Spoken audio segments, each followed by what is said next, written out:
എങ്കിലേ ആർട്ടിക്കിൾ 14 തന്നെ വ്യക്തമായിട്ട് പറഞ്ഞിരിക്കുന്നു, equality before law, equal protection of laws, നിയമത്തിൻ്റെ മുന്നിലുള്ള സമത്വം. അതാണ് ഏറ്റവും ഇമ്പോർട്ടൻ്റ് ആയിട്ടുള്ള കാര്യം.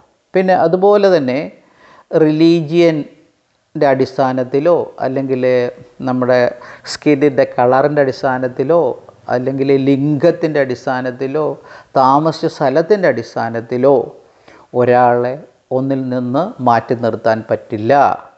അവന് ഈക്വലായിട്ട് ഷോപ്പിലായാലും ഹോട്ടൽസിലായാലും പൊതു കിണറിലായാലും ടാങ്കുകളിലായാലും ബാത്തിങ് ആഡ്സിലായാലും റോഡ്സിലെല്ലാം അസസ് ചെയ്യാനുള്ള അവകാശമുണ്ട്. അതിന് ഈക്വലാണ് അവകാശങ്ങൾ.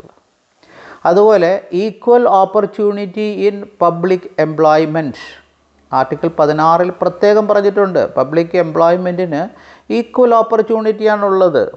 അതുപോലെ ആർട്ടിക്കിൾ 17 അൺടച്ചബിലിറ്റിയെക്കുറിച്ച് പറഞ്ഞിരിക്കുന്നത്, തൊട്ടുകൂടായ്മ. നമ്മുടെ കോൺസ്റ്റിറ്റ്യൂഷൻ അത് അനുവദിക്കുന്നില്ല. അതുപോലെ അബോളിഷൻ ഓഫ് ടൈറ്റിൽസ്, അത് ആർട്ടിക്കിൾ 18 വ്യക്തമായിട്ട് പറഞ്ഞിട്ടുണ്ട്.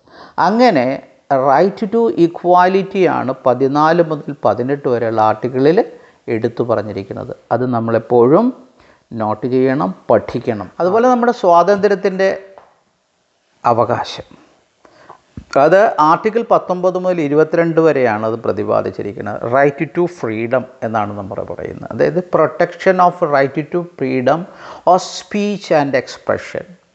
19(1)(a) പറഞ്ഞിരിക്കുന്നതാണ് right to freedom of speech and expression. നമുക്കതിനുള്ള അവകാശമുണ്ട്. അതുപോലെ അസംബിൾ പീസ്ഫുള്ളി, സമാധാനപരമായിട്ട് അസംബിൾ ചെയ്യാനുള്ള അവകാശം 19(1)(b) പറഞ്ഞിട്ടുണ്ട്. അതുപോലെ ഫോം അസോസിയേഷൻസ്, നമുക്ക് അസോസിയേഷൻസ് ക്രിയേറ്റ് ചെയ്യാം, രൂപീകരിക്കാം. അത് 19(1)(c) പറഞ്ഞിട്ടുണ്ട്. ഓക്കെ.